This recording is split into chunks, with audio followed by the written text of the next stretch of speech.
सही है क्या सारा issue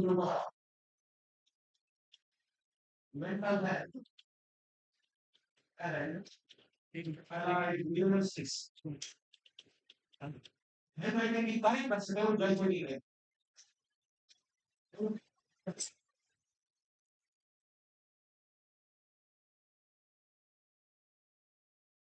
mereka memang akademik saya punya gelap kira-kira jadi dia memang saya punya sangat baik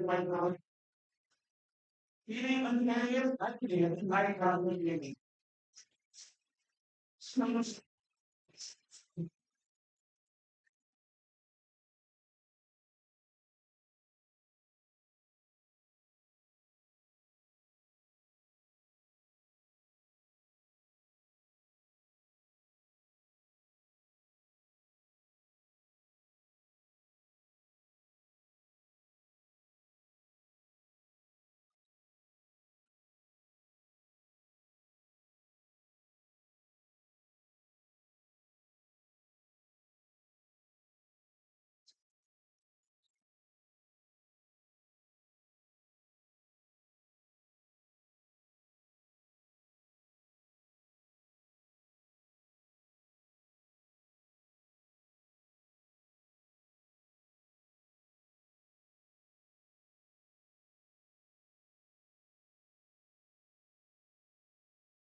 Professional mental health, analysis of mental illness, diagnosis and treatment of mental illness and rehabilitation of mental illness.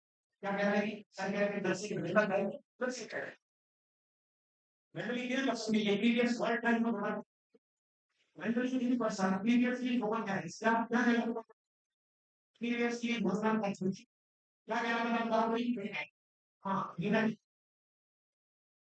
Unity का मतलब ये है mentally mentalism और mentalism soda बोले previous word का process है और unity word के नाम से ना सर्च करना चाहिए हो गया लिखे चलो अरे हो गया लिखे मैं मैंने लोग फिनिश हो गया हम ऊपर मैंने से सिस्टम पे चेक किया तो मैं बता रहा हूं वहां पे इस बार धीरे धीरे चीजें हो रही है सोची कि हर चीज का और हो गया मेरे बाद मैं बदल में भी होता है कुछ ना ताकि मैं आपसे मतलब काम कर पाएंगे नंबर 5 disorder sort या psychiatric illness में mainly दो पार्ट में डिवाइड किया गया है mainly दो मेजर क्लासिफिकेशन एक क्लासिफिकेशन आईसीडी क्लासिफिकेशन के अलावा और तो दूसरा क्लासिफिकेशन है टीएसएफ क्लासिफिकेशन क्या है टीएसएफ आईसीडी क्लासिफिकेशन क्या है इंटरनेशनल क्लासिफिकेशन ऑफ डिजीजेज है ये डब्ल्यूएचओ ने डिक्शनरी दिया डब्ल्यूएचओ ने दिया इसमें चैप्टर्स है डबल जीरो से लेके एफ 99 का साइकियाट्रिक डिसऑर्डर या मेंटल डिसऑर्डर को डिस्क्राइब किया गया अब आप लोग चैप्टर क्या पढ़ोगे A B G B E F G ऐसे पूरी दुनिया में जितनी भी डिजीजेज है उनको क्लासिफाई किया तो जिसको क्या पता है वो साइकियाट्रिक इलनेस के साथ लिंक है और ये दूसरा क्लासिफिकेशन जो डीएसएम ये है diagnostic and discrimination method of mental disorder mental illness ये साइकियाट्रिक एसोसिएशन ने दिया और इसमें पूरे मेंटल डिसऑर्डर को एक्सिस लगा है इससे मतलब एक्सिस एक्सिस 5 सेकंड बाद में 5 एक्सिस में सारे मेंटल डिसऑर्डर में किस सिम्टम और इनकी कभी कभी थ्रोम्बोमा आती है कभी कभी विषय में आता है ये क्लासिफिकेशन किस लिए कभी कभी वन सिम्टम वन डिसऑर्डर के साथ डील करता वहां पर और ये मैं आईसीडी वाला इंटरनेशनल क्लासिफिकेशन ऑफ डिजीजेज है डब्ल्यूएचओ ने दिया है और इसमें जो चैप्टर एफ है वो साइकेट्रिक इलनेस के साथ डील करता है अभी जो करंट आईसीडी का कौन सा एडिशन चल रहा है तो याद रखना है अभी करंटली आईसीडी 11th एडिशन चल रहा है कौन सा चल रहा है 11th एडिशन चल रहा है was adopted by the 72nd world health assembly in 2019 and came into effect on 1 जनवरी 2022 से ही लागू हुआ है ये इसका एडिशन जो है आईसीडी 11 आईसीडी 11 के बारे में तीन चार चीजें याद रखना है कि आईसीडी क्लासिफिकेशन का मतलब है इंटरनेशनल क्लासिफिकेशन ऑफ एफजीएचआई इन चैप्टर्स में डिवाइड है इनमें से जो चैप्टर एफ होगा उसमें हम साइकेट्रिक डिसऑर्डर पढ़ेंगे क्या पढ़ेंगे साइकेट्रिक डिसऑर्डर चैप्टर एफ में पढ़ेंगे ठीक बात है भाई वहीं अभी करंट रिसेंटली आईसीडी का कौन सा एडिशन चल रहा हो तो याद रखना है 11th एडिशन वाला अभी रिसेंट इसका क्लासिफिकेशन चल रहा है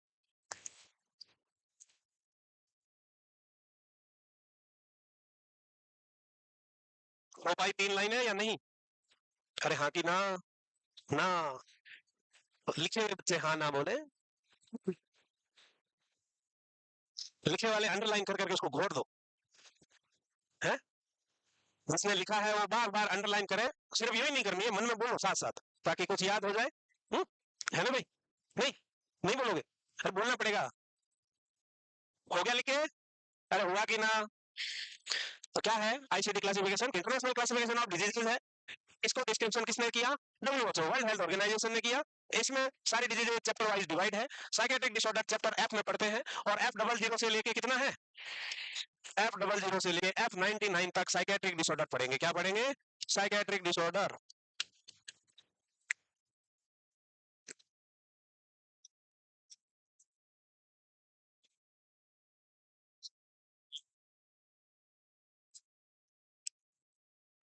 अगला क्लासिफिकेशन डीएसएम है, diagnostic and statistical manual of mental disorder. इसको एपीए ने, यानी कि अमेरिकन साइकेट्रिक एसोसिएशन ने दिया। किसने दिया? American psychiatric association. डीएसएम 5 2013 में आया था। अभी इसका रिवाइज टेक्स्ट रिवाइज वाला एडिशन चल रहा है, 22 में आया, और उसका नाम भी डीएसएम 5 टीआर। टीआर का मतलब है टेक्स्ट रिवीजन। क्या है लिखा हुआ है? टीआर का मतलब होता है टेक्स्ट रिवीजन। तो डीएसएम फिफ्थ एडिशन, जो पुराना वाला 2013 से चल रहा है, उसी को रिवाइज किया और उसका नाम दे दिया डीएसएम फिफ्थ एडिशन टीआर। क्या नाम दिया? टीआर। टीआर का मतलब है टेक्स्ट रिवीजन। तो साइकेट्रिक में दो मेजर क्लासिफिकेशन फॉलो किए जाते हैं। एक आईसीडी वाला है, आईसीडी का अभी करंट एडिशन 11 वाला चल रहा है। वही DSM, diagnostic and statistical manual of mental disorder है। ये अमेरिकन साइकेट्रिक एसोसिएशन ने डिस्क्राइब किया है, और इसका अभी फिफ्थ एडिशन रिवीजन वाला चल रहा है। कौन सा? डीएसएम फिफ्थ टेक्स्ट रिवीजन वाला एडिशन चल रहा है। वही आईसीडी में अभी 11th वाला एडिशन चल रहा है।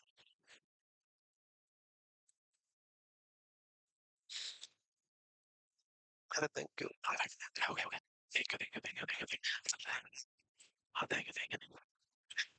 बस आऊंगा ना। हाँ, तीनों सब चलेगा। चलो, तो दो मेजर क्लासिफिकेशन है, याद रह जाएगा क्या बच्चे लोग? पहला वाला ICD, ICD international classification of diseases है, और उसको डिस्क्राइब किया वर्ल्ड हेल्थ ऑर्गेनाइजेशन यानी डब्ल्यूएचओ ने। और उसमें अभी कौन सा एडिशन चल रहा है? 11th वाला एडिशन चल रहा है। दूसरा जो क्लासिफिकेशन है वो डीएसएम है, और डीएसएम का मतलब है diagnostic and statistical manual of mental disorder. इसको अमेरिकन साइकेट्रिक एसोसिएशन ने डिस्क्राइब किया। इसका अभी फिफ्थ एडिशन चल रहा है, टेक्स्ट रिवीजन वाला।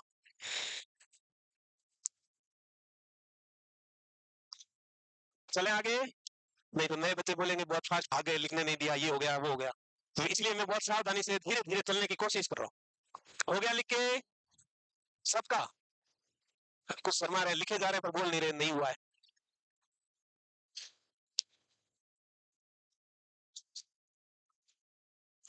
अरे इतना क्या है लिख रहे हो? क्लासिफिकेशन तो दो ही है, तुम क्या चार लिख रहे हो क्या? एक आईसीडी, दूसरा DSM, ICD international classification of diseases, WHO ने दिया, 11th एडिशन चल रहा है, इतना ही। DSM diagnostic and statistical manual of mental disorder, American psychiatric association ने दिया, 5th एडिशन रिवाइज चल रहा है। हेल्थ क्या है सबको पता, बचपन से पढ़ते आ रहे हो हेल्थ। हेल्थ की डेफिनेशन क्या है? कि health is state of complete physical, mental and social wellbeing, not merely an absence of disease और इन्फर्मिटी। डिजीज और इन्फर्मिटी। इन्फर्मिटी क्या होता है? बताओ भाई क्या होता है? हमें बता दो क्या दिक्कत है। Very good. इन्फर्मिटी का मतलब होता है डिसएबिलिटीज।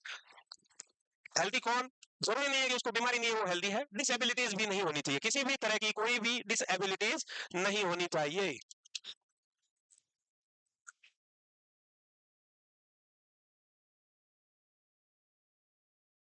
ये तो मन से लिख लो बे, फर्स्ट ईयर में पढ़ी होगी पहली डेफिनेशन जिंदगी की। है, ये भी मन से नहीं लिखोगे?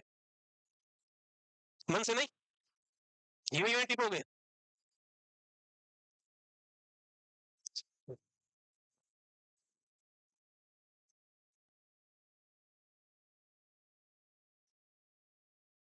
तो हेल्दी कौन है?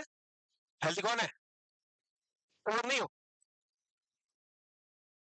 जब फिजिकली फिजिकली हेल्थी होना, यानी कि कोई डिसऑर्डर नहीं, कोई डिसेबिलिटी नहीं, कोई प्रॉब्लम नहीं, एकदम दौड़ता घोड़ा जैसा है।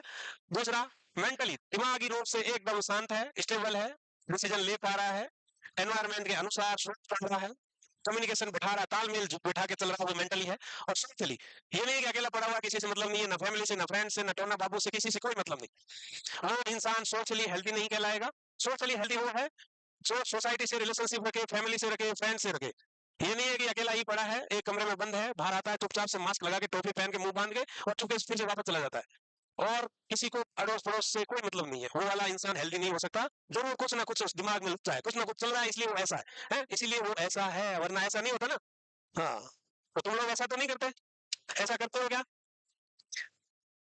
मेंटल हेल्थ क्या होगी भाई? मेंटल हेल्थ किसको कहेंगे? कि कॉम्बिनेशन है। कॉम्बिनेशन का मतलब होता है बैलेंस और एडजस्टमेंट। बैलेंस और एडजस्टमेंट किस किस का है? बॉडी का है, माइंड का है, स्पिरिट का है। और इस तीनों का किसके साथ होना है? एनवायरमेंट के साथ। तो सराउंडिंग में बैलेंस बैठा के चलना है, माइंड बॉडी और स्पिरिट का। माइंड बॉडी और स्पिरिट का एनवायरमेंट के साथ अगर बैलेंस करके इंसान चलेगा, तब वो मेंटली हेल्थी रहेगा, तब वो मेंटली हेल्थी रहेगा। अगर ये बैलेंस बिगड़ गया तो मामला गड़बड़ होगा, क्योंकि सबसे बड़ा फैक्टर है मेंटल हेल्थ के लिए कौन सा? एडजस्टमेंट। हर चीज में एडजस्ट एडजस्ट एडजस्ट, सिर्फ और सिर्फ एडजस्टमेंट करना है। जिंदगी के किसी भी मोड़ पे कहीं भी जाओ, एडजस्टमेंट सबसे ज्यादा जरूरी है। जो एडजस्ट हो गया उसको कोई समस्या नहीं, वो मस्त है। जो एडजस्ट नहीं हुआ, शिकायतों की झड़ी लगाएगा, वो दुखी रहेगा। जैसे कुछ बच्चियां हॉस्टल आई होगी घर से, माय गॉड कैसा हॉस्टल, इतने 6 लड़कियां रूम में, 8 लड़कियां रूम में, 3 मंजिला बेड, पंखा एकदम मेरे मुंह पर हवा देता है, सोती हूँ तो लाइट आंख में आती है, तो आंखें बंद करके सोएगी, खुली सोएगी भाई? अब वो लाइट तो हटेगी नहीं, पर वो रोज उस लाइट को कोस कोस के खुद दुखी रहेगी, है ना? तो इसलिए क्या करना है? एडजस्टमेंट। एडजस्टमेंट करोगे, मानसिक शांति बनी रहेगी। एडजस्ट होते रहिए। किसी को रूममेट की शक्ल पसंद नहीं आती, किसी को रूममेट की आदतें पसंद नहीं आती, है ना? होता है, होता है। ये कितना सोती है, वो तो सोती है, तुम्हें क्या दिक्कत है भाई? तो मतलब सो हो रही है, उसके बावजूद उसको दिक्कत है बिना मतलब की, कितना सोती है? अरे भाई उसकी जिंदगी सोने देना। इसलिए शिकायतें नहीं करनी है, एडजस्टमेंट करना है। क्या करना है भाई? कंपोनेंट की बात करें तो इंपॉर्टेंट कंपोनेंट, सबसे इंपॉर्टेंट चीज मेंटली हेल्थी रहने के लिए क्या करना है? जैसे हो, बेहतरीन हो, ऊपर वाले ने क्या भयंकर बनाया तुमको। भयंकर का मतलब ऐसे विकराल नहीं, में भयंकर का मतलब क्या ही बनाया, वाह क्या बनाया है, वैसी वाली बात है, किसने बनाया ये है, वो वाली बात है। तो जैसे हो वैसे ही एक्सेप्ट करना है, और खुद की तारीफ भी करनी है। बुराइयां नहीं करनी। देखो मेरे बाल कैसे हो गए, बाल ऐसे, बाल मेरे मुड़े हुए घुंघराले, झाड़ू जैसे हो गए, सीख वाले झाड़ू जैसे, है? उसके देखो कितने बाल ठीक है, ऐसे नुकीले एकदम। अरे उसने प्रेस कराई है, तुम भी करवा लो, हो जाएगा। ऐसा होगा? ओ मेरी नाक बड़ी है। अरे ठीक है ना, बड़ी नाक है तो सांस आराम से आएगी, ज्यादा ऑक्सीजन खींचो, है, ज्यादा ऑक्सीजन खींचो अंदर। मैं काली हो रही हूँ देखो, कोई बात नहीं यार, चलता है, कलर है। कोई काला होगा, कोई गोरा होगा, कोई भूरा होगा, सब कलर है, चलेगा, है ना? और जो काला है वो गोरा हो सकता है, कलर चेंज कर सकता है। पहले नौकरी लग लो, खूब सारे पैसे खर्च करना, लेजर लेजर करवा लेना, एकदम गोरे सफेद निकला हो ऐसे। तो दुखी ना हो बिल्कुल भी, जैसे हो वैसे खुद को एक्सेप्ट करना है, और तारीफ करते रहना है खुद की। दूसरा क्या है? Capacity to feel right towards others. दूसरों के अधिकारों का भी, दूसरों के इमोशन का भी ख्याल रखना है। ये नहीं है कि सिर्फ खुद का ही देख रहा है, दूसरे से कोई मतलब नहीं है, सामने वाले को नुकसान हो रहा तो हो रहा है, तो उसकी कोई वैल्यू नहीं कर रहा, ऐसा नहीं करना है। इसके अलावा जिंदगी में कोई ना कोई मकसद होना चाहिए, उसको पूरा करने की एबिलिटीज होनी चाहिए। खा रहे पी रहे सो रहे और सुबह जा रहे हैं, वापस खा रहे पी रहे जा रहे हैं, सुबह जा रहे, ये वाला चक्र नहीं चलना है। जिंदगी में कुछ ना कुछ पर्पज होना चाहिए, टास्क को फुलफिल करने का गोल होना चाहिए, कुछ ना कुछ होना चाहिए। तो वो इंसान क्या कहलाएगा? मेंटली हेल्थी कहलाएगा। और ये इंपॉर्टेंट कंपोनेंट है। ये क्या है? Important component of mental health है, जिसमें खुद को एक्सेप्ट करना बहुत जरूरी है। मैं ऐसा क्यों हूँ, ये वाली कहानी डिप्रेशन का शिकार करती है, ये वाली कहानी नहीं होनी है। आप जैसे हो, बहुत बेहतरीन हो, बहुत अच्छे हो, कोई नूर हो भाई, कोई नूर है, क्या हो, डायमंड, वो तो कोई नूर से भी खुश है, देख लो भाई साहब। इसको बोलते हैं सेल्फ एक्सपेक्टेंस, है, कोयला, है ना? कितने खुश नजर आ रहे हो। तो ऐसे ही खुद को एक्सेप्ट करते रहना है, और खुश रहते रहना है। Thank you. कैरेक्टरिस्टिक की बात करें तो सबसे बड़ा, तो ऐसे ही खुद को एक्सेप्ट करते रहना है, और एक्सपेक्टेंस है, पहला, है ना? कैरेक्टरिस्टिक की बात करें तो सबसे बड़ा कैरेक्टरिस्टिक क्या होगा भाई? एडजस्ट हो जाओ, एडजस्ट हो जाओ, हो जाओ, एडजस्ट हो जाओ। हो गया भाई, थैंक यू। इसके अलावा खुद को कोई नोट समझना है, ये बहुत जरूरी है। Self worth and importance. दूसरा तारीफ करेगा, इसका मतलब कोई ना कोई मकसद है उसका। खुद की तारीफ खुद करोगे, इसका मतलब सेल्फ वैल्यू बढ़ा रहे हो, सेल्फ वर्थ बढ़ा रहे हो। 3-4 बार शीशे के आगे जाके कि अपने आप को देख के यूं, हाँ क्या बनाया यार, क्या क्या लग रहा है, क्या लग रही है, खुद की तारीफ करना, दूसरे की नहीं भाई।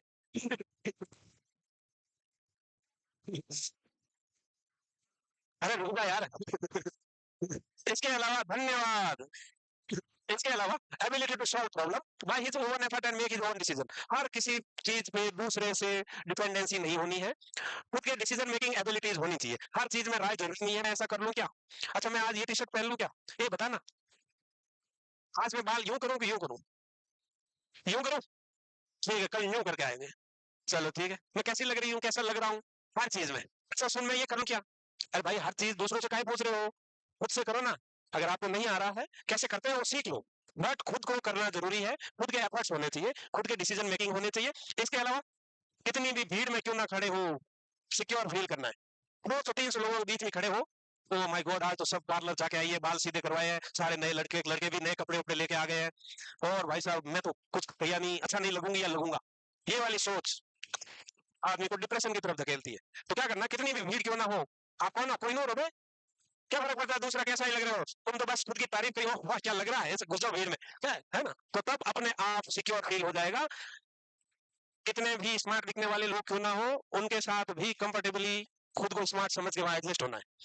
मैं ऐसी क्यों हूं, मैं ऐसा क्यों हूं, ऐसा वाला सोच रख के जाओगे, कहीं भी ग्रुप में एडजस्ट नहीं हो पाओगे, सेल्फ स्टीम डाउन हो जाएगी और डिप्रेशन का शिकार होता है। तो हमेशा सेल्फ पर्सनल सिक्योरिटी होनी चाहिए और सिक्योर फील करना चाहिए। इसके अलावा जिम्मेदारियां, तुम सब जिम्मेदार लोग हो, जिम्मेदारियां समझते हो? हाँ, जिम्मेदार हो तभी कुछ करने की कोशिश कर रहे हो, तपा रहे हो खुद को। हम्म? हाँ, यूं तपना पड़ेगा।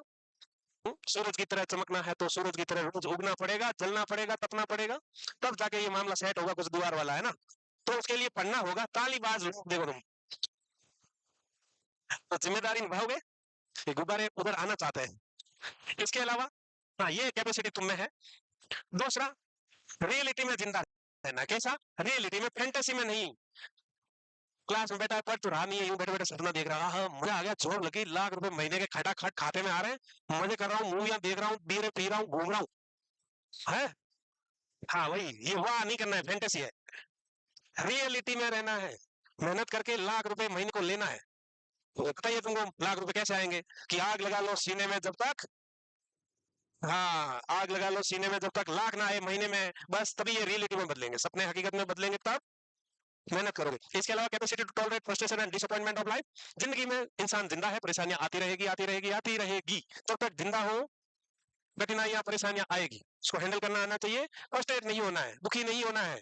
ये वक्त बुरा है तो कल अच्छा भी आएगा, बस समय है, बदल जाएगा, तो बदल जाएगा, उस फ्रस्ट्रेशन को हैंडल करना है। डिसअपॉइंट बिल्कुल नहीं होना है, ओ मेरा हो ही नहीं रहा, मैं बहुत पढ़ रही हूँ या बहुत पढ़ रहा हूँ, अरे होगा, कहाँ जाएगा, क्यों नहीं होगा, एक दिन तो पक्का होगा, सही वक्त आने पे ही होगा, बस आपको वो वक्त बदलने तक डरे रहना है। इसके अलावा जिंदगी का गोल होना चाहिए, पर्पज होना चाहिए। तो लिख लो कैरेक्टरिस्टिक्स, तुम हेल्दी हो वैसे सारे, नहीं हो तो ये कैरेक्टरिस्टिक अपना लीजिएगा, अपना लोगे तो अभी सपनों की दुनिया में नहीं जाओगे, हैं? और ये वाला है, हाँ ये उर्फी की फैंटेसीज में भी नहीं जाना है ज्यादा, वो डिस्ट्रैक्शंस है। अब मामला बिगड़ गया है, यहाँ केमिकल लोचा हो रहा है, देखो। Any deviation in mental health, जो मेंटली हेल्थी पर्सन के कैरेक्टरिस्टिक्स थे, या फिर बॉडी माइंड स्पिरिट और एनवायरनमेंट का बैलेंस था, वो यहाँ बिगड़ गया है। बैलेंस कुछ हिला है, बैलेंस हिला है मतलब मेंटली डिस्टर्ब हुआ है, माल एडजस्टमेंट हुआ है या डिसहार्मोनी हुआ है, माल एडजस्टमेंट और डिसहार्मोनी, जिसमें क्या होगा, बेसिक ह्यूमन नीड्स को फुलफिल करने की एबिलिटी भी चली जाएगी, क्योंकि जब इंसान मेंटली डिस्टर्ब हो जाता है तो सारी चीजें, कुछ भी चीजें करने को उसके लिए अच्छा नहीं लगता, एनर्जी नहीं आती, लो फील होता है या करना नहीं चाहता, या माइंड में ऐसे ही थॉट आते हैं कि उसको करना ही नहीं है कुछ, ना खाने खाने का होश होगा, ना कपड़ा पहनना पसंद होगा, ना नहाना धोना, ना किसी से बात करना, ये सारे डिस्टर्बेंस देखने को मिल सकते हैं। इसके अलावा बिहेवियर इंसान का ऐसा होगा जो डे टू डे एक्टिविटी से लेके इंटरपर्सनल रिलेशनशिप सारा डिस्टर्ब कर देगा। तो एक बार जो इंसान मेंटली डिस्टर्ब हो गया, वो तो कहेगा मैं राजा हूँ आज से। अब रोड पे ठेला लगा रहा है फिर भी कह रहा है, जुम से चिल्ला रहा है, आज से तुम्हारे गांव का राजा हूं मैं। कौन मानेगा भाई? कोई नहीं मानेगा, वो चिल्ला चिल्ला के थक जाएगा, बट कोई मानेगा नहीं कि तू राजा है। तो खुद ही एनर्जी वेस्ट करता करता करता करता लास्ट में थक जाएगा। तो रियलिटी में नहीं रहेगा, तो डेली एक्टिविटी, जॉब, रिलेशनशिप सब कुछ चली जाएगी। या फिर डिलीजन ऑफ प्रोसिक्यूशन हो गया, वो भी सीवियर वाला। डिलीजन ऑफ प्रोसिक्यूशन का मतलब होता है ही और she is in danger, someone is planning to kill और हार्म इन एनी वे, कि लोग उसको किसी भी फॉर्म में नुकसान पहुंचाने की साजिश रच रहे हो। कैसे? या तो खाने में जहर मिला रहे हैं, या फिर क्या उसके पीछे पुलिस लगा दी है, उसको पकड़ा देंगे, या अभी वो घर से बाहर निकला नहीं कि बाहर एक ट्रक आएगा उसको मार देगा, फिल्मों में नहीं देखा वैसे, या कोई बाहर तलवार लेके खड़ा है, बाहर निकल रही गर्दन काट देगा, या कोई हायर गोल तक पहुंचने में रोक रहा हो। ये सारे डाउट्स आने लगेंगे, जब इतने सारे डाउट आएंगे तो किसी पे भी ट्रस्ट नहीं करेगा, ट्रस्ट नहीं करेगा तो किसी भी तरह की रिलेशनशिप नहीं रहेगी, क्योंकि ट्रस्ट सबसे बड़ी चीज है। जब ट्रस्ट नहीं होगा तो सारा मामला बिगड़ जाएगा। नहीं हुआ? क्या ट्रस्ट नहीं कर पाया? कर लो, ट्रस्ट कर लो, ट्रस्ट कर सकते हो। तो डिलीजन ऑफ प्रोसिक्यूशन वर्ड क्या था, कि किसी भी फॉर्म में इंसान को ऐसा लगता है कि लोग उसको नुकसान पहुंचाने की साजिश से रच रहे हैं। ये लिख लो, मैं तो तब तक ऐसे ही भाषण दे रहा हूँ, तुम लोग लिखते रहो, जिसने नहीं लिखा वो लिखो। जिसमें ऐसा लगता है कि दो रूममेट, ये दो लड़कियां एक साथ रहती हैं हॉस्टल में, अभी एग्जाम चल रहा है, नोट सेट, इसमें लगता है ये मुझे पढ़ने नहीं देना चाहती, डिस्टर्ब करना चाहती, ये नहीं चाहती कि मेरा नोट सेट क्लियर हो जाए, ये जानबूझ के जब भी मैं पढ़ने बैठती हूँ ये डिस्टर्ब करती है। कैसे? या तो फोन पे बातें करेगी, या गाने चलाएगी फोन में, या फिर जब मैं पढ़ने बैठूंगी उसी टाइम अलमीरा खोलेगी, ऐसी आवाज छे वो वाली आवाज, कपड़े निकालेगी अलमीरा में से, पॉलिथीन की कट कट ऐसी आवाज, कैसे भी करके डिस्टर्ब करेगी। अगर ऐसे विचार आ रहे हो, ये भी डिल्यूजन ऑफ परसिक्यूशन है कि कोई हायर गोल तक पहुंचने से रोकना चाहता है। तो ये वाले डाउट भी मन में नहीं लाना है। कोई कोई नहीं चाहेगा ऐसा कि आपकी जॉब नहीं लगे। अब तो हो गया था, और हो गया, हायर गोल तक पहुंचने से रोकना चाहता है। तो ये वाले डाउट भी मन में नहीं लाना है। कोई कोई नहीं चाहेगा ऐसा कि आपकी जॉब नहीं लगे। अब तो हो गया था, और हो गया, तुम्हारा तो हो ही रखा है। मिसकंसेप्शन क्या है? मिसकंसेप्शन का मतलब होता है गलत धारणाएं। मिसकंसेप्शन का मतलब है गलत धारणाएं। तो मेंटल इलनेस के बारे में बहुत सारे मिसकंसेप्शन है, गलत धारणाएं बना रखी है सोसाइटी में कि मेंटली इल पर्सन हमेशा एबनॉर्मल बिहेवियर करेगा, बिचारा यानी एबनॉर्मल बिहेवियर जो इंसान रियल में नहीं करता हो।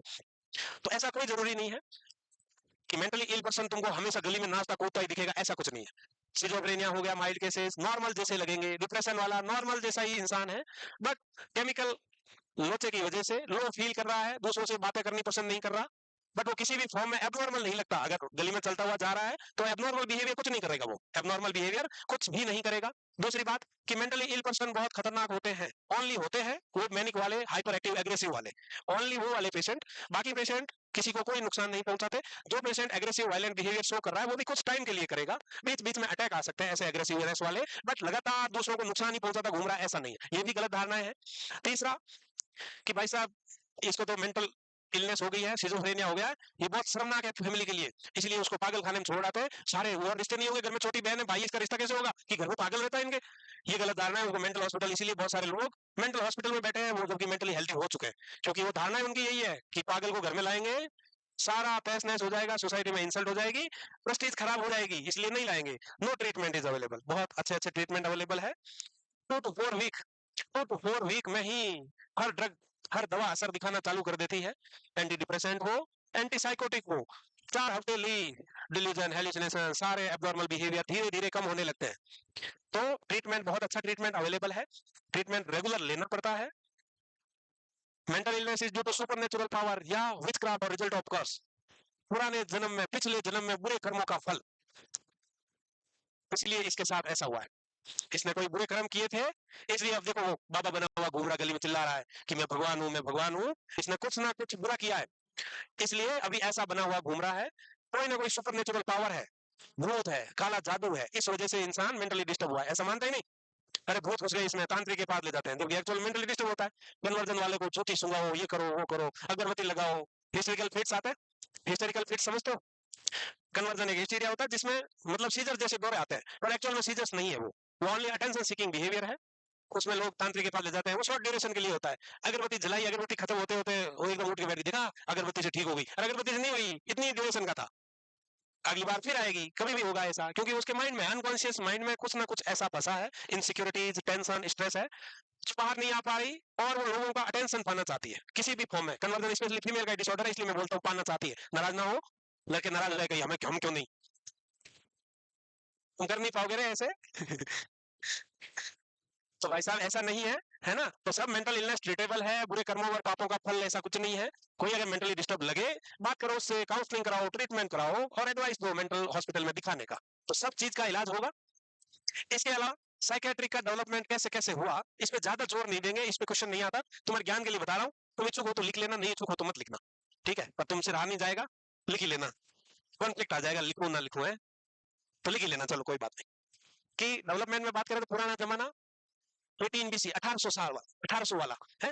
उस टाइम पे क्या होता था? Period of persecution. यहाँ यही समझते थे कि मेंटल इलनेस बुरे कर्मों का फल है, काला जादू है, बुरी आत्मा है, भूत प्रेत की वजह से होता है। कोई भी मेंटली डिस्टर्ब हुआ, सबका यही मानना था कि इसमें काला जादू हो गया है, भूत प्रेत चिपक गए हैं, आत्मा घुस गई है, डायन आ गई है। क्यों आई डायन? कहीं आई क्या? वो गांव के पुराने पीपल के पेड़ में रहती थी, वो कहाँ गई? वो नहीं है अभी? अरे है क्या? ओ बालिका, क्या हुआ? कौन दिक्कत है क्या? वो पीरियड ऑफ परसिक्यूशन था, फिर आया period of segregation. Segregate word से क्या समझ रहे हो? सेपरेट कर देंगे, जो भी मेंटली डिस्टर्ब दिख रहा था उठा के ले गया, असाइलम बंद कर दिया। जो भी मेंटली डिस्टर्ब दिखा उसको पकड़ा और असाइलम में ले जाके बंद कर दिया। मेंटल हॉस्पिटल को पहले असाइलम बोलते थे, क्या बोलते थे? असाइलम। तो पुराना वर्ड है जहां मेंटल पेशेंट को रखा जाता था उसको असाइलम कहते थे। पुराना वर्ड है मेंटल हॉस्पिटल की जगह असाइलम। वहां कोई ट्रीटमेंट नहीं होगा, बस अंदर ले जाके बंद है, क्योंकि उनको सेपरेट कर दिया गया है जनरल पॉपुलेशन से, सोसाइटी से सेपरेट करके असाइलम में बंद कर दिया गया है। पहला असाइलम कहाँ खुला था? तो उसका नाम बेथलेहम असाइलम था और इंग्लैंड में खुला। उसके बाद आता है ह्यूमैनिटेरियन पीरियड। इसमें असाइलम और ज्यादा बने, ट्रीटमेंट होने लगे, लोगों को इंटरेस्ट आने लगा कि मेंटल डिस्टरबेंस को ट्रीट किया जा सकता है। तो जो मेडिसिन फील्ड में थे, डॉक्टर्स हो, फिजिशियन हो, उन्होंने और इंटरेस्ट लिया और एज ए ह्यूमन कंसीडर करते हुए कि मेंटली जो डिस्टर्ब हुआ है वो भी तो इंसान ही है, एज ए ह्यूमन कंसीडर करते हुए उन्होंने इंटरेस्ट लिया और उनका ट्रीटमेंट करना स्टार्ट किया। इस पीरियड को ह्यूमैनिटेरियन पीरियड बोलते हैं। तो यहाँ तक 3 पीरियड देखे प्रोसिक्यूशन वाले में। प्रोसिक्यूशन का मतलब यही होता है प्रोसिक्यूटेड कि ले गए बांध के और अलग पटका हुआ है और इस पे काला जादू किया हुआ है, बंद कर दिया घर में ही कोई कमरे में कि इस पे काला जादू है, इसके पास मत जाना, आत्मा घुसी है, डायना निकल जाएगी तुम्हारे पास आ जाएगी, वो वाला है। सेग्रीगेट असाइलम खुल गए, घर से बंद कमरे से निकाल के असाइलम में पटक दिया। जो भी मेंटली डिस्टर्ब थे वो सब असाइलम में बंद होने लगे। फिर ह्यूमैनिटेरियन पीरियड आया और ज्यादा ह्यूमन बेसिक नीड पे वर्क किया, लोगों को इंटरेस्ट आया, फिजिशियन ने इंटरेस्ट लिया कि ट्रीट करना चाहिए मेंटली डिस्टर्ब पर्सन को भी as a human being, as a human being. तो as a human being treat करने के लिए और इंटरेस्ट लेके और फर्दर मेंटल असाइलम खुले और असाइलम में उनकी बेसिक नीड फुलफिलमेंट और केयर होनी स्टार्ट हुई। तो ये 3 पीरियड थे, हो गया ये लिख के। चलो इसमें ज्यादा लिखने का नहीं है कुछ। उनकी बेसिक नीड फुलफिलमेंट और केयर होनी स्टार्ट हुई, तो ये 3 पीरियड थे, हो गया ये लिख के। चलो इसमें ज्यादा लिखने का नहीं है कुछ। फिर साइंटिफिक नहीं हुआ है, तो मुझे पता था तुमसे रहा नहीं जाएगा, पहले बोला था मैंने। लिखो भाई, सिम्टम आएंगे और सिम्टम ही अच्छे हैं, सिम्टम ही मजेदार लगेंगे। किसी को लगेगा ये मारना चाहता है, किसी को लगेगा वो राजा है, किसी को लगेगा अच्छी उड़ जाएंगे, है? किसी को लगेगा वो अनन्या पांडे टीवी में गाना गा रही है और मेरी तरफ ऐसा कर रही है। कई तरह की चीजें आएगी तब तुमको अच्छा लगेगा। अभी तो सिर्फ इतिहास पढ़ रहे हैं। अच्छा लगा? हाँ चलो कोई नहीं, तुम्हारे सामने जो भी करेंगे खुश हो जाओ। हाँ खुश हो गए लड़के। इसके अलावा साइंटिफिक पीरियड आया। साइंटिफिक पीरियड कब था? हो गया भाई लिखे या वापस चलूं? नहीं हुआ? नहीं हुआ रे, आत्मा दुखी हो रही है उनकी। लिखो जल्दी, लिखो जल्दी जल्दी लिखो।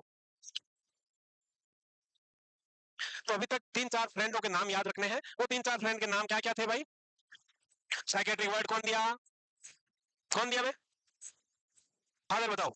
आपके नहीं, इंडियन साइकेट्रिक। Very good. कौन है? डॉक्टर विद्यासागर। मॉडर्न साइकेट्रिक के फादर कौन था मैडम बताओ? बोलो बोलो बोलो। फिलिप पिनेल थे। कौन थे? Philippe Pinel. तुम लोग याद नहीं कर रहे हो बे? मोस्ट इंपोर्टेंट कैरेक्टरिस्टिक ऑफ, अरे एडजस्ट हो रखा पूरा। मोस्ट इंपोर्टेंट फैक्टर जो होता है मेंटल हेल्थ और इलनेस के बीच का, वो होता है एडजस्टमेंट। क्या होता है? एडजस्टमेंट। एडजस्टमेंट। 3 ही तो नाम आए, अभी तक नाम याद नहीं कर, डर क्यों रहे बे? इसके अलावा 2 इंपोर्टेंट क्लासिफिकेशंस है। कौन कौन से? एक आईसीडी, दूसरा डीएसएम। अब तो लिख लिया होगा, अगला लिख लो। एक आईसीडी, दूसरा डीएसएम। आईसीडी क्या है? कौन से? एक ICD international classification of diseases. अब तो लिख लिया होगा, अगला लिख लो। एक आईसीडी, दूसरा डीएसएम। आईसीडी क्या है? International classification of diseases. और ये WHO ने दिया है। इसमें चैप्टर F00 से F99 तक मेंटल डिसऑर्डर का क्लासिफिकेशन किया हुआ है और चैप्टर जो F है वो मेंटल डिसऑर्डर के साथ डील करता है। दूसरा जो क्लासिफिकेशन था वो DSM था। DSM यानी diagnostic and statistical manual of mental disorder, और ये अमेरिकन साइकेट्रिक एसोसिएशन ने दिया है। और इसमें एक्सिस में डिवाइड है। अभी 5th वाला एक्सिस चल रहा है, यहाँ डिजीज इसका एडिशन 5th चल रहा है और इसमें 5 एक्सिस में पूरे मेंटल डिसऑर्डर को क्लासिफाई किया गया है। उसके बाद आपके ये पीरियड आए डेवलपमेंटल माइलस्टोन कैरेक्टरिस्टिक, तुमको पता है। तो उसके बाद scientific period after 1856। During this period mental patient is considered and treated as general patient. जैसे नॉर्मल किसी को जुकाम हो रहा है, पेट में दर्द हो रहा है, हेडेक हो रहा है, वो पेशेंट है नॉर्मल, वैसे ही मेंटली डिस्टर्ब पेशेंट को भी नॉर्मल पेशेंट की तरह कंसिडर करना स्टार्ट हुआ साइंटिफिक पीरियड में। यहाँ मैनफ्रेड सकिल, इसका पूरा नाम था मैनफ्रेड सकिल। क्या नाम था? Manfred suckle. इसने क्या किया? इंसुलिन शॉक थेरेपी, जिसको दूसरे वर्ड में इंसुलिन कोमा थेरेपी भी बोलते हैं। क्या बोलते हैं? Insulin coma therapy. यहाँ सिजोफ्रेनिया वाला पेशेंट बहुत उछल कूद करता है। सिजोफ्रेनिया वाला patient hyperactive, aggressive, violent behaviour कर रहा है, दौड़ रहा है, गली में गालियां बक रहा है, किसी को मार रहा है, ऐसा कर रहा था। तो इन्होंने क्या किया? मैनफ्रेड सकिल ने इंसुलिन का डोज दिया, लार्ज अमाउंट ऑफ इंसुलिन।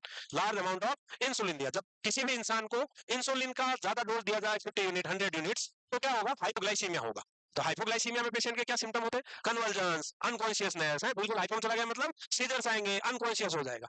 तो ऐसा माना गया है कि जब सीजर्स आते हैं और इंसान अनकॉन्शियसनेस में जाके वापस कॉन्शियसनेस में आता है, ब्रेन में इलेक्ट्रिकल इंपल्स जनरेट होते हैं और जिससे न्यूरोट्रांसमीटर्स का लेवल बैलेंस होता है, न्यूरोट्रांसमीटर का लेवल में भी चेंजेस आता है। वही इसमें हुआ कि सिजोफ्रेनिया वाले पेशेंट को लार्ज अमाउंट ऑफ इंसुलिन दिया और उसके बाद पेशेंट अनकॉन्शियसनेस में चला गया, सीजर्स आए, फिर वापस क्या दिया, डेक्सट्रोज 50% या ग्लूकेगॉन का इंजेक्शन देके वापस ब्लड शुगर नॉर्मलाइज किया और पेशेंट को वापस कॉन्शियसनेस में लाए।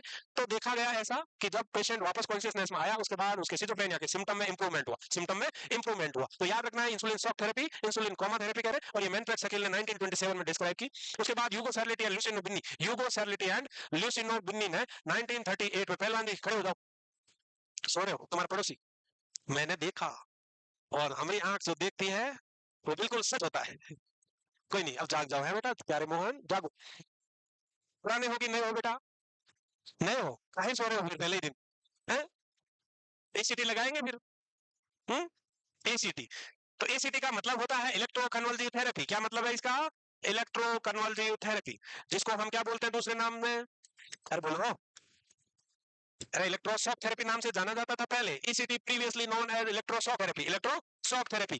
तो Ugo Cerletti and Lucio Bini नाम के लोगों ने पहली बार इन्वेंट किया ईसीटी का, जिसमें इलेक्ट्रिकली इंड्यूस्ड कन्वर्जन प्रोड्यूस किए गए, यानी कि पेशेंट को इलेक्ट्रिकल शॉक लगाया गया, एक फिक्स्ड अमाउंट, एवरेज 110 वोल्ट है ना, इसकी भी ड्यूरेशन है 0.5 से 1 सेकेंड तक, ड्यूरेशन एवरेज 0.6 सेकेंड तक देंगे, तो पेशेंट को कन्वर्जन आएंगे, जब इलेक्ट्रिकल शॉक लगेगा कन्वर्जन आएंगे। और कन्वर्जन आने के बाद वही कहानी है कि जब कन्वर्जन आते हैं ब्रेन में इलेक्ट्रिकल इंपल्स जनरेट होते हैं और न्यूरोट्रांसमीटर्स के लेवल में चेंजेस आता है। तो ये घोषणा हुई इन्होंने किया, भाई साहब, वो नाम याद रखने हैं, इन पे भी, इनके नाम पे कई बार क्वेश्चन आया हुआ है, तुम लोग खिलाड़ी हो, तुमको पता है। नए बच्चों को याद रखना है इंसुलिन शॉक थेरेपी और ईसीटी दोनों का याद रखना है नाम। इसके अलावा अभी जो टाइम पीरियड चल रहा है वो पीरियड ऑफ प्रिवेंशन चल रहा है। यहाँ पीरियड ऑफ प्रिवेंशन नाम से दिख रहा है कि भाई साहब मेंटली डिस्टर्ब होने तक का इंतजार काहे करना है, मेंटल इलनेस को प्रिवेंट करना है। प्रिवेंट कैसे कर सकता है?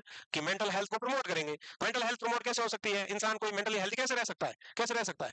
वो कैसे रहेगा? ऐसे रहेगा, सेल्फ वर्थ फील करेगा। क्या क्या बनाया है, तारीफ है, खुद की तारीफ करेगा तो कभी डिप्रेशन में नहीं जाएगा।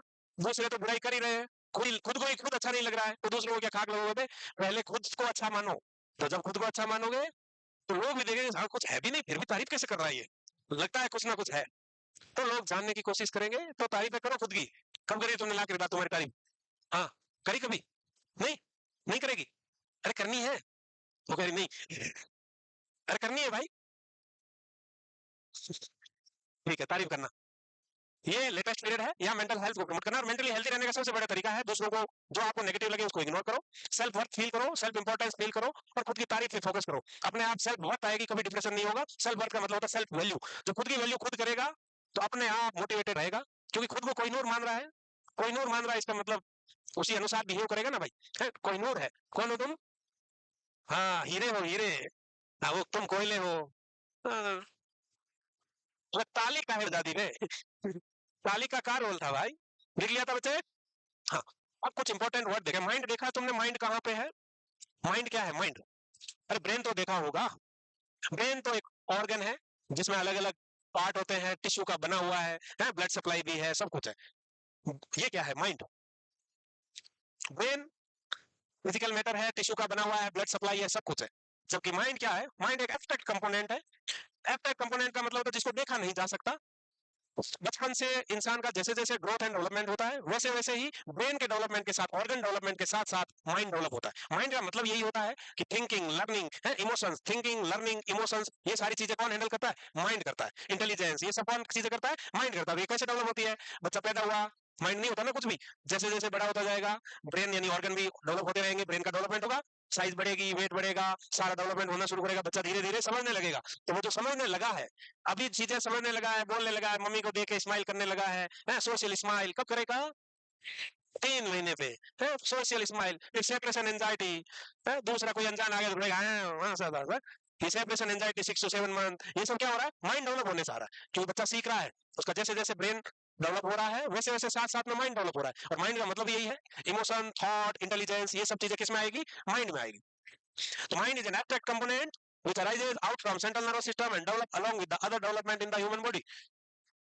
फिर आता बिहेवियर, कैसा बिहेव कर रहे हो? क्या है ये बिहेवियर? क्या है? हम्म, बिहेवियर। हाँ तो डेफिनेशन बताओ क्या है बिहेवियर? बिहेव योरसेल्फ, हाँ, ठीक से बिहेव करो, ठीक से बिहेव करके बताओ। ठीक से बिहेव करो। ये मिसबिहेव में आ गया। ये मिसबिहेवियर था। सारी covert and overt activity, all covert and overt activity of human, covert is covered और ओवर्ट जो बाहर दिखी रही है खुले में, तो सारा इंसान जो भी कर रहा है वो उसके बिहेवियर में आएगा। जैसे अभी तुमने हैप्पी बर्थडे कहा के मिसबिहेव किया, ये भी हाँ? नहीं नहीं बिहेवियर था ये भी, तो ये भी किस में आया? बिहेवियर में आया। तुम क्लास में घुसक घुसक कर रहे हो, कोई और है मुंह पे हाथ रखे से, जैसे पता आवाज आएगी नहीं आएगी, आवाज तो पर नोटिस नहीं होगा, ऐसा कर सकते हैं। ये भी एक बिहेवियर में, ये कवर्ड कर रहे हो, कोवर्ट हिडन, ये हिडन एक्टिविटी है? तो जो भी सारी एक्टिविटीज करोगे वो किस में आएगा? बिहेवियर में आएगा। तो लिख लो भाई कि कोवर्ट एंड ओवर्ट एक्टिविटीज सारी किस में आएगी? बिहेवियर में आएगी। वही माइंड, पूरा नर्वस सिस्टम जैसे जैसे डेवलप होगा उसके साथ थॉट, मेमोरी, इंटेलिजेंस, इमोशंस, ये सब डेवलप होते हैं, उसी को माइंड बोलेंगे।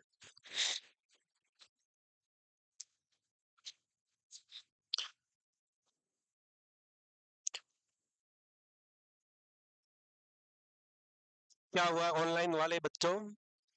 भाई का रिजल्ट कब आएगा? आज आएगा, एग्जाम दे दिया ना, अब क्या आंसर की बदल दोगे? इंतजार करो थोड़ा, आएगा। अभी तो बताया वक्त लगता है हर चीज में, धैर्य नहीं है। क्या नहीं है? धैर्य, पेशेंस। धैर्य होना जिंदगी में बहुत जरूरी है ये भी।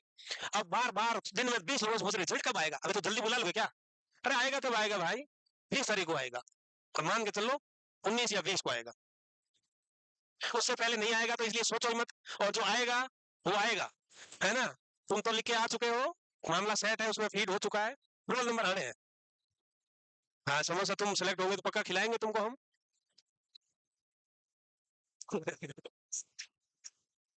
भाई साहब समोसा समोसा करते करते प्राण त्याग दोगे, तुम्हें ऐसा लग रहा है? तुम्हारे दिमाग में समोसा ने बहुत गहरा असर डाला है। तुम कहीं नींद में तो ऐसा नहीं करते हो, समोसे समोसे ऐसे तो नहीं करते हो?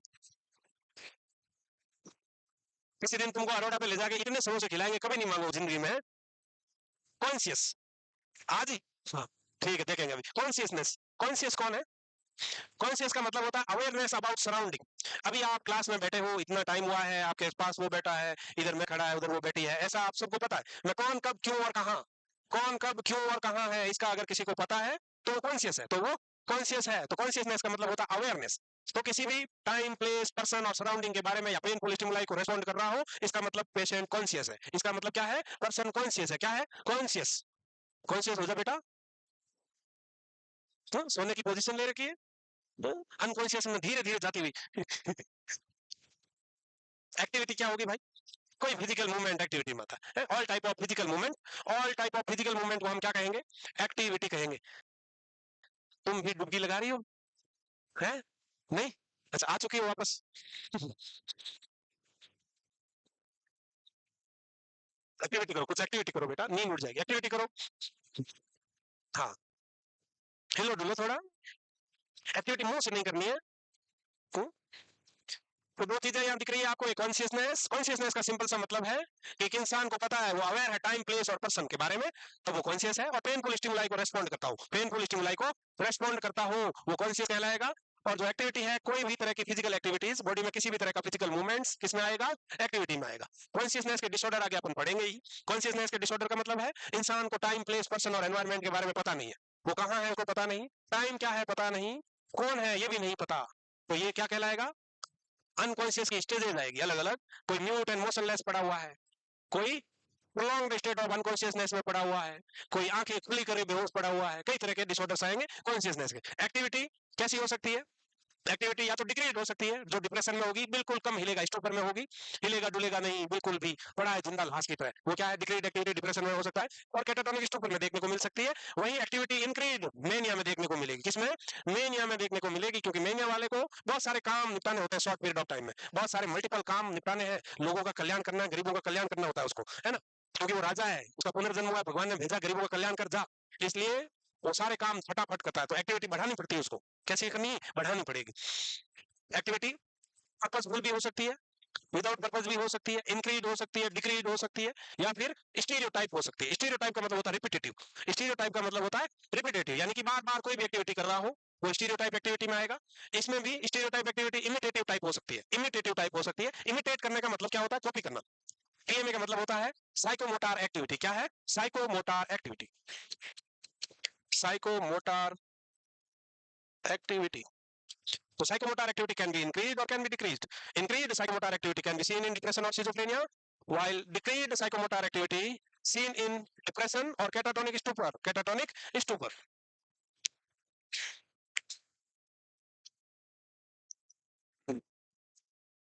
प्रोसेस प्रोसेस काहे कर रहे हो बे? कौन कर रहा है? हाँ हाँ।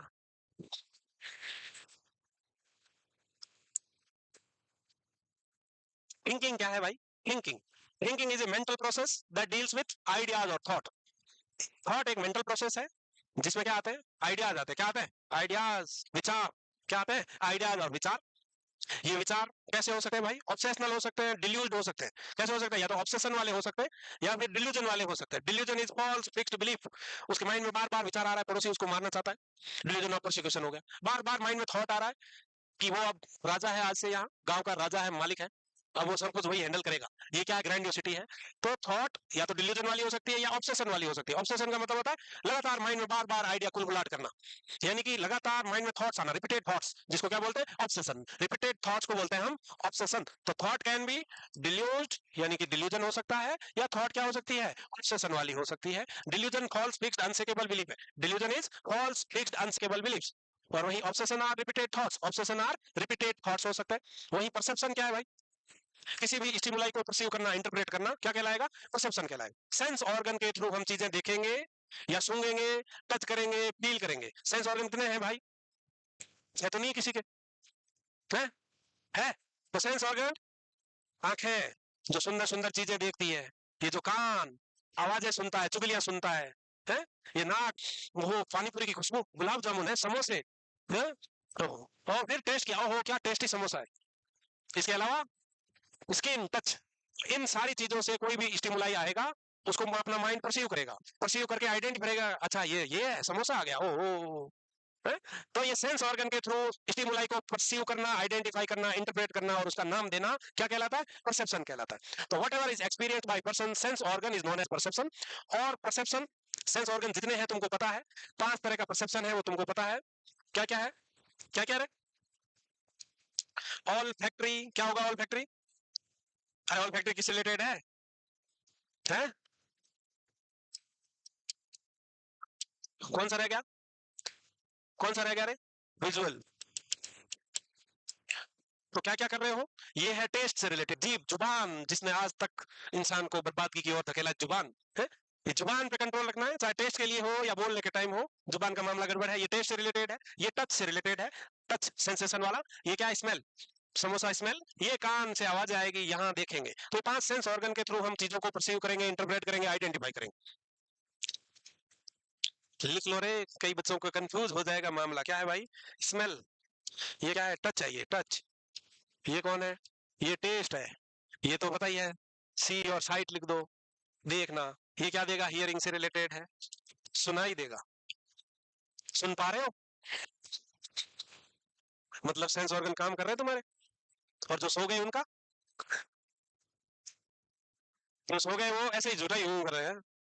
वो सोने में बहुत एक्सपर्ट होता है ऐसे लोग, पता है? ये सोच रहे थे दिन जैसे जगेगा ना, जैसे पूरा सुन लिया उसने. कोई नहीं, आज पहला दिन है, कल से मैं उनको पकड़ूंगा. क्या हुआ नहीं था? अबे यार दोबारा कौन लिखेगा? क्या नहीं लिखा था बताओ, बोलो. लिखो. ऑडिटरी मतलब हियरिंग, विजुअल मतलब सीइंग और साइट, देखना. गस्टेटरी मतलब ऑल फैक्ट्री यानी स्मेल. और क्या था? टेक्टाइल यानी टच. टेक्टाइल यानी टच. ये सारे आगे हेलुसिनेशन आएंगे, उसमें भी आएंगे, टेंशन मत लो. आ जाएगा आगे, और आ जाएगा ये मीनिंग इनका.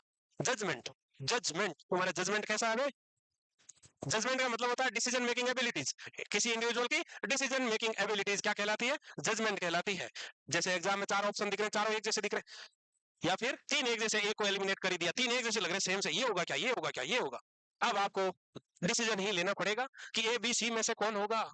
सी हो सकता है, बी बकरा हो सकता है, ए वाला ऑसम हो सकता है. तो ए पे राइट कर देंगे. ये क्या? ये डिसीजन है. ये क्या हुआ? अभी मैंने बोला सी है, फिर भी सी कर रहे हो. तो एबिलिटी है डिसीजन मेकिंग. और ये जजमेंट कब खराब होता है? जब इंसान मेंटली डिस्टर्ब हो रहा हो या कोई नशा किया हो, फुल दारू पी के, चलिए एकदम फुल गाड़ी जरा भाई चलाएगा, गाड़ी है? 2 पैक 4 पैक पी के गाड़ी तेरा भाई चलाएगा आज। अब भाई चला भाई ले। भाई ने बाइक चलाई, क्या चलाई बाइक, फुल पी के टल्ली होके बाइक चलाई, 2 दोस्त पीछे बैठे, भाई ठीक से चलाना भाई। अब भाई चला रहा है। अब भाई के सामने आ रहा था ट्रक, ट्रक की लाइटें थोड़ी दूर दूर है क्योंकि चौड़ा ज्यादा है। उसको लगा 2 बाइक आ रही भाई साहब, भाई ने निकाली बीच में से है। उसके बाद वो भाई कभी गाड़ी नहीं चला पाया है? वो गाड़ी चला नहीं पाया फिर क्योंकि उसका डिसीजन खराब था, जजमेंट खराब था। बेटा वो चश्मे वाली बालिका जो फोन देख रही है, वो घुटने के पास फोन रखे, तिरछी निगाहें फोन पे, मुझे यहीं से पूरा फोन दिख रहा है। थोड़ा विजन कमजोर है इसलिए दिख नहीं रहा कि अंदर मैसेज क्या आया, वरना वो पढ़ लेता मैं।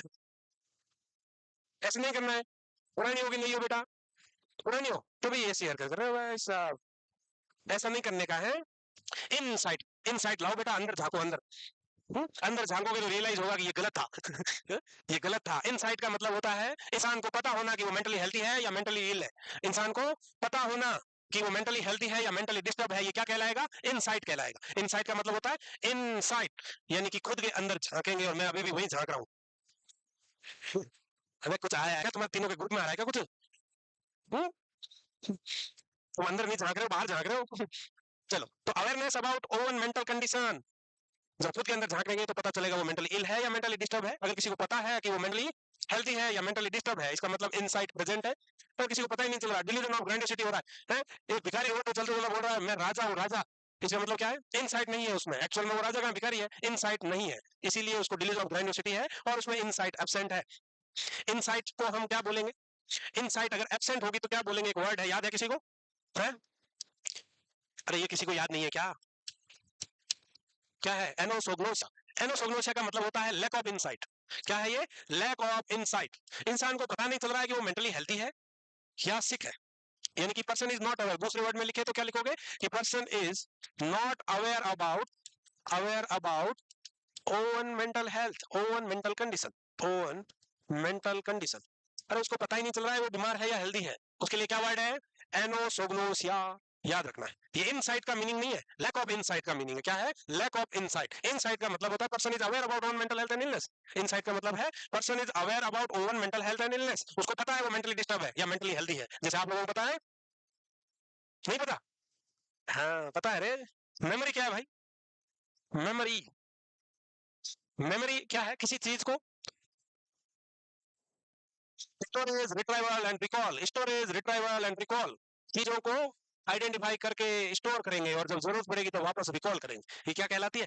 मेमोरी। किसी चीज को रिमेंबर करने की कैपेसिटीज है, पावर टू रिमेम्बराइज, पावर टू रिमेम्बराइज और एबिलिटी टू रिमेम्बराइज, एबिलिटी टू रिमेम्बराइज। तो रिकॉल, रिट्राइवल एंड स्टोरेज क्या कहलाता है? मेमोरी कहलाता है। Ability to store, retrieve and recall, and recall.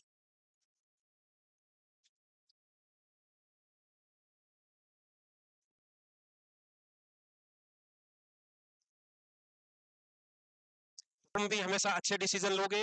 कैसे लोगे? अच्छे वाले डिसीजन लेने हैं, गलतियां नहीं करेंगे, गलतियां नहीं करोगे। इसके अलावा,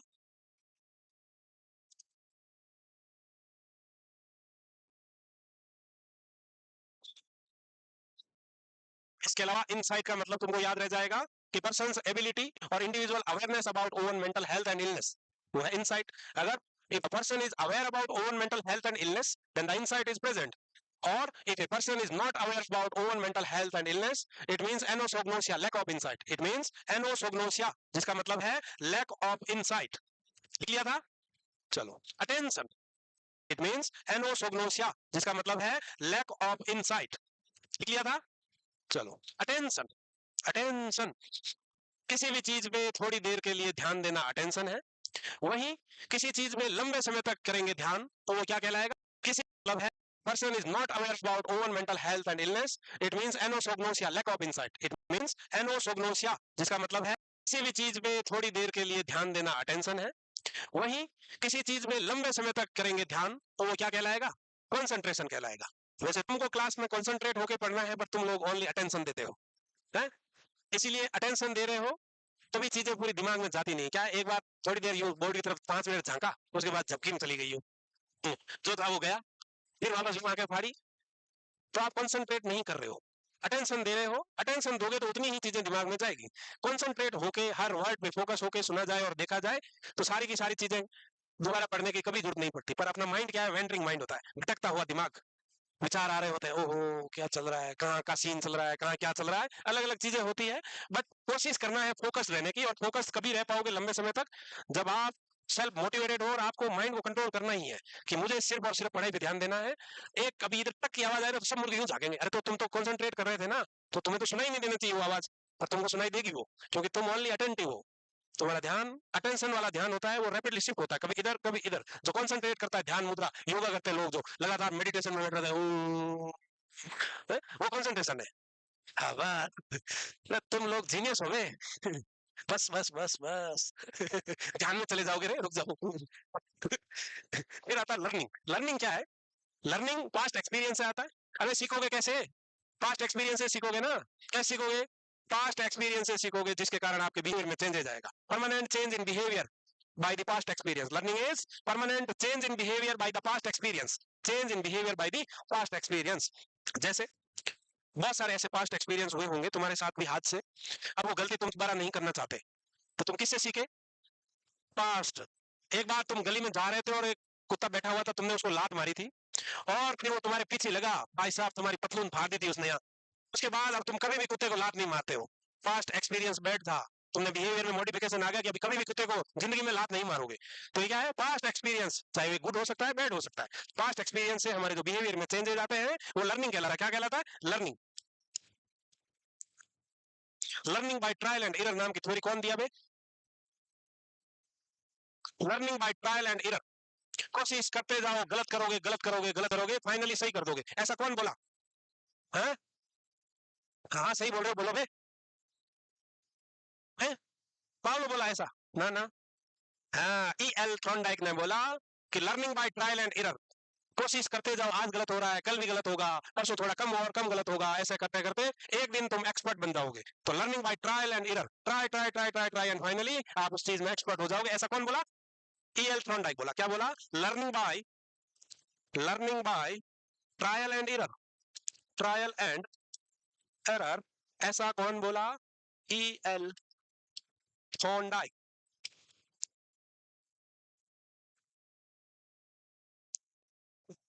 स्पेलिंग समझ में नहीं आई हो? आ रही है? हाँ वैसे मैंने हैंडराइटिंग सुधार कर ली है अभी, मैं अच्छा लिखता हूँ, पहले इससे ज्यादा खराब था। तो learning by trial and error, कोशिश करते जाओ, गलत करते जाओगे, फाइनली अच्छा करने लग जाओगे, करेक्ट करने लग जाओगे। लिख ली दो लाइनें क्या? या अभी भी यूं यूं झाकोगे?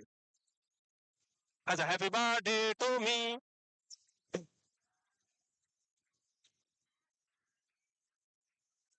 Thank you. गाओ गाओ बे। नहीं लाया, खाने का नहीं लाया, मिठाई मंगाई थे। लोगों को डरा दिया यार।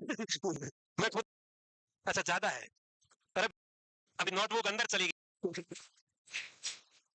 चलो तब तक मैं तुम चार पांच नाम पूछ ही लेते हैं। अभी नोटबुक अंदर चली गई ना, तो अभी मैं पूछूंगा। फादर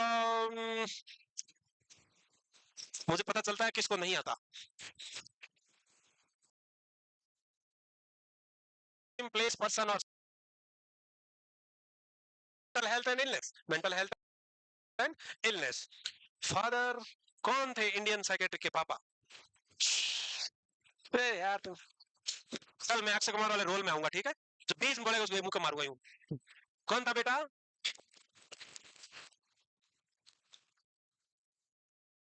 मेंस हॉस्पिटल है। मॉडर्न का कौन है बेटा? मॉडर्न साइकेट्रिक के पापा कौन थे? कौन थे वो? भूल गई? अरे कोई तो थे, बोलो। कौन थे पहलवान? हाँ फिलिप पिनेल थे। कौन थे? Philippe Pinel. अबे याद कर लो, 3 नाम याद नहीं कर पाए तुम लोग, क्या करते हो? वो बस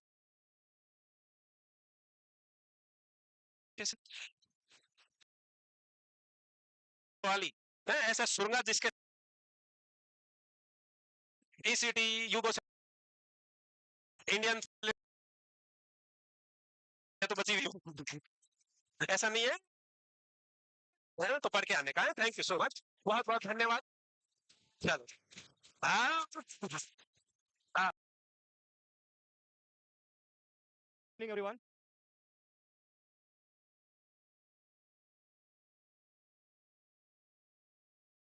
आज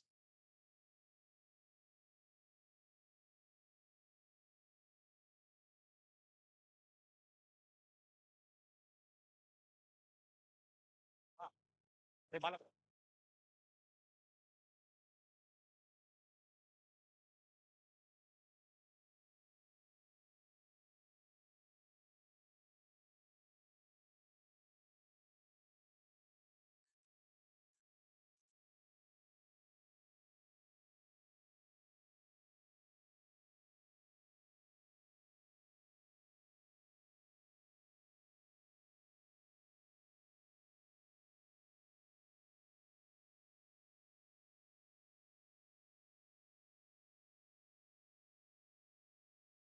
तो ये 6 स्टैंडर्ड थे, क्लासमेट थे, मेरे में थोड़ा ऐसे रखे थे ना। और कोई बच्चा यदि आपसे पूछे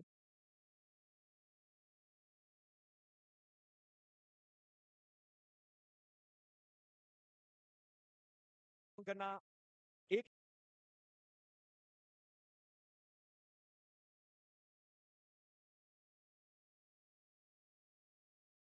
तो होता है रटना, एक होता है